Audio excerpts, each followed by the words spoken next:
मैं जो आज आपको कहानी सुनाने जा रहा हूँ, ये कहानी उत्तराखंड स्टेट देहरादून शहर की है।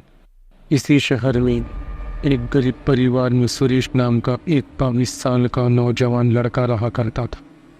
उसके घर की परिस्थिति ठीक नहीं थी। घर में गरीबी होने की वजह से परिवार को हमेशा पैसों की कमी हुआ करती थी। सुरेश बचपन से ही एक बहुत मेहनती लड़का था।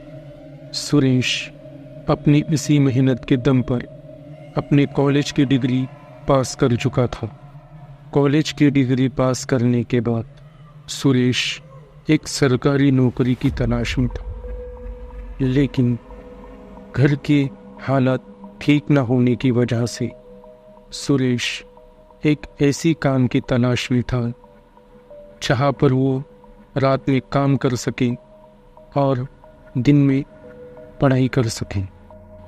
सुरेश ने कई जगह पर काम की तलाश की और इसी बीच सुरेश को अपना एक मनचाहा रात का काम मिल गया, जहाँ पर वो रात के समय पर काम कर सके और दिन के समय में पढ़ाई कर सके।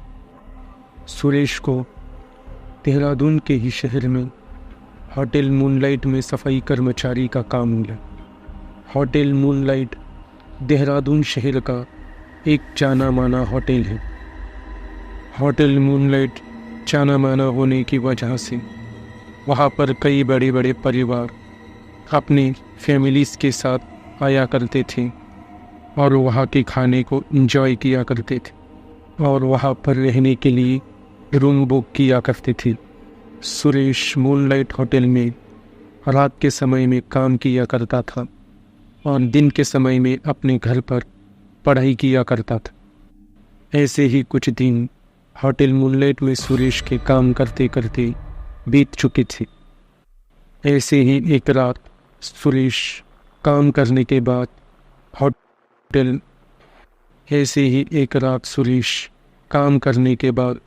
रात के समय में होटल के सोफे पर बैठा हुआ था। जिस समय सुरेश सोफे पर बैठा हुआ था उस समय लगभग रात के 1 बज रहे थे। उसी समय सुरेश को अपने सामने से एक होटल के सीनियर आते हुए दिखे। वो होटल के सीनियर सुरेश के सामने आकर खड़े हो गए।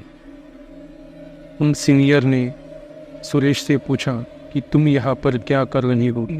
सुरेश ने उन सीनियर को जवाब दिया कि मैं अभी अभी ऊपर की मंजिल का काम ख़त्म करके नीचे आया हूँ।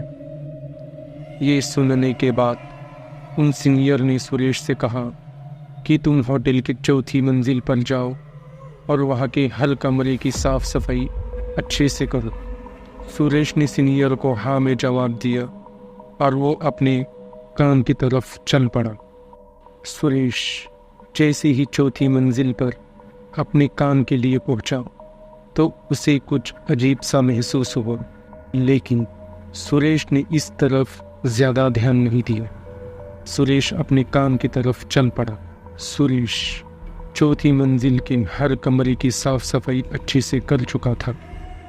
सब कमरे की साफ़ सफाई अच्छे से करने के बाद सुरेश के पास अब एक आखिरी कमरा बचा हुआ था।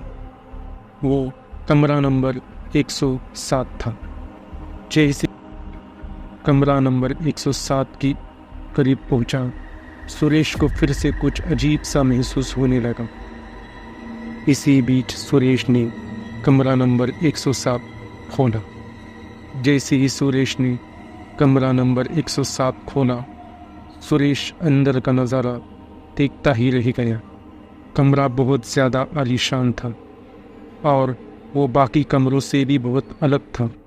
कमरा अच्छी तरह से सजा हुआ था। वो बाकी कमरों की तरह बिखरा हुआ नहीं था। कमरा पहले से ही बहुत अच्छे से साफ था, लेकिन सुरेश ने फिर भी वहाँ पर थोड़ी साफ सफाई करने की सोची और इसी तरह सुरेश कमरा नंबर 107 के अंदर चल पड़ा। कमरे के अंदर थोड़ी इधर उधर की साफ सफाई करने के बाद सुरेश कमरे के सामने लगे हुए आईने के सामने आकर खड़ा हो गया। तो सुरेश आईने के सामने साफ सफाई करने लगा। जैसे ही सुरेश ने आईने के सामने साफ सफाई शुरू की, सुरेश को कुछ अजीब सा महसूस हुआ। सुरेश के दिल में कुछ हलचल महसूस हुई और सुरेश को ऐसे लगा कि उसके पीछे कोई खड़ा हुआ है। लेकिन जब सुरेश ने पीछे मुड़कर देखा तो वहाँ पर कोई भी नहीं। सुरेश को ऐसा लगा कि ये सब ज़्यादा थकान होने की वजह से हो रहा है, क्योंकि सुरेश दिन में पढ़ाई करता था और रात के समय होटल में काम किया करता था और उसे सोने के लिए ज़्यादा समय नहीं मिला था। इस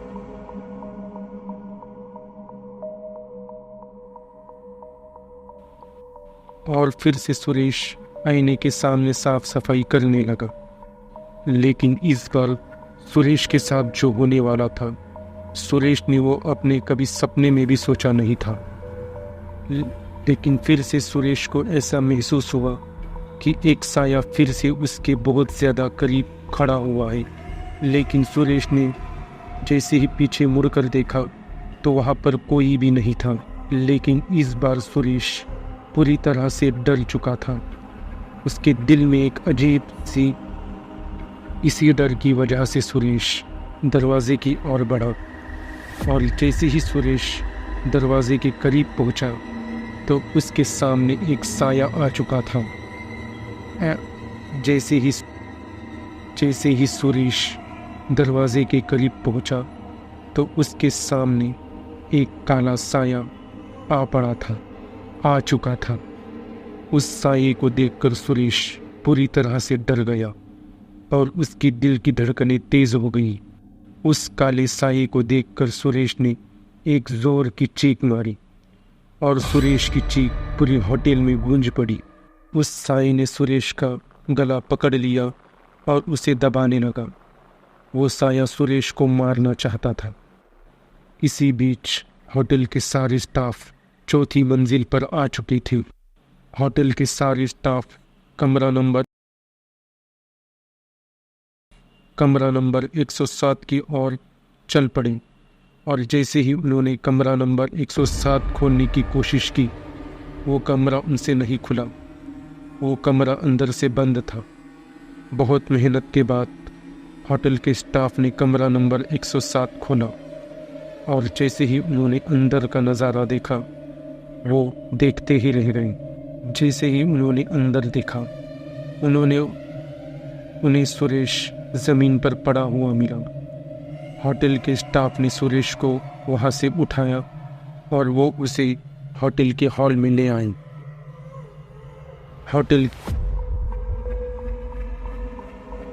होटल के स्टाफ सुरेश को होटल के हॉल में ला चुके थे। थोड़ी ही देर बाद सुरेश होश में आया। जैसे ही सुरेश होश में आया, होटल का मैनेजर सुरेश के सामने आया और उसने उसके बेहोश होने की वजह पूछी। सुरेश ने अपने साथ हुई सारी घटना होटल मैनेजर को बता दी। ये सब सुनने के बाद होटल मैनेजर सोच में पड़ गई। होटल के मैनेजर ने सुरेश से पूछा कि तुम्हें चौथी मंजिल पर सफाई का काम करने के लिए किसने कहा था? तभी सुरेश ने कहा कि वो एक होटल के सीनियर थे। होटल के मैनेजर ने सुरेश के सामने होटल के सारे स्टाफ को लाकर खड़ा कर दिया और सुरेश से पूछा कि इनमें से वो सीनियर कौन थे। सुरेश ने उन सब तरफ एक नज़र घुमाई, लेकिन सुरेश को वो चेहरा नज़र नहीं आया जो सुरेश ढूंढ रहा था। तो सुरेश ने मैनेजर को ना में जवाब दिया कि इनमें से कोई भी नहीं था। तभी मैनेजर ने होटल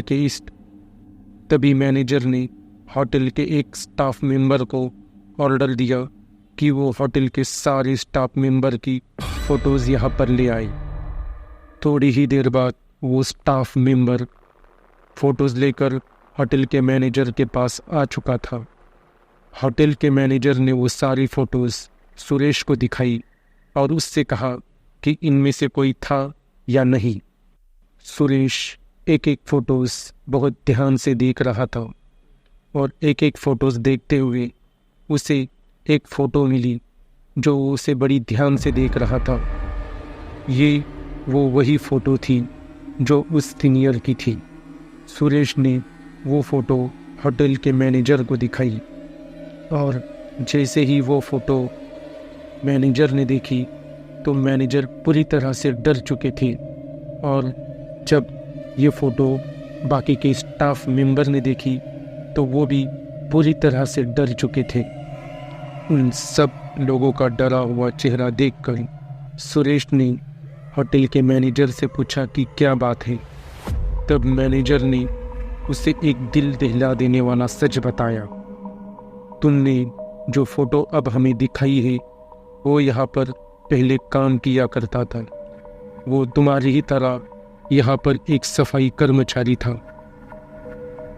उस लड़के का नाम अर्जुन था और वो तुम्हारी ही तरह एक नौजवान लड़का था। अर्जुन भी रात के समय यहाँ पर काम किया करता था और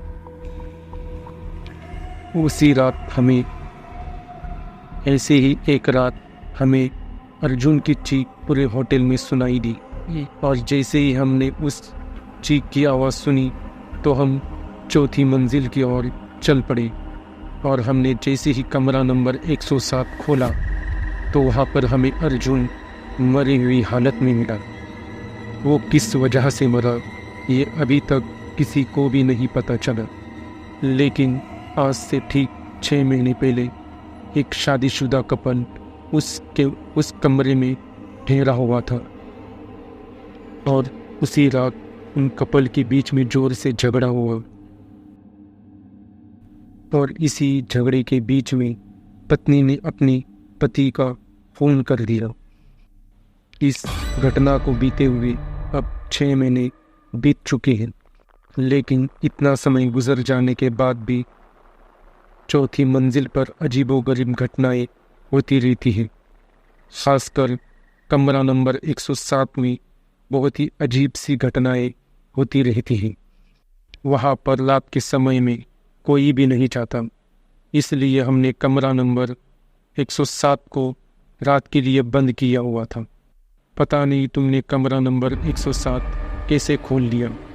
ये सब सुनने के बाद सुरेश पूरी तरह से डर चुका था। इस बात को अभी कई दिन गुजर चुके हैं, लेकिन सुरेश अब रात के समय में चौथे मंजिल के आसपास भी नहीं चाहता।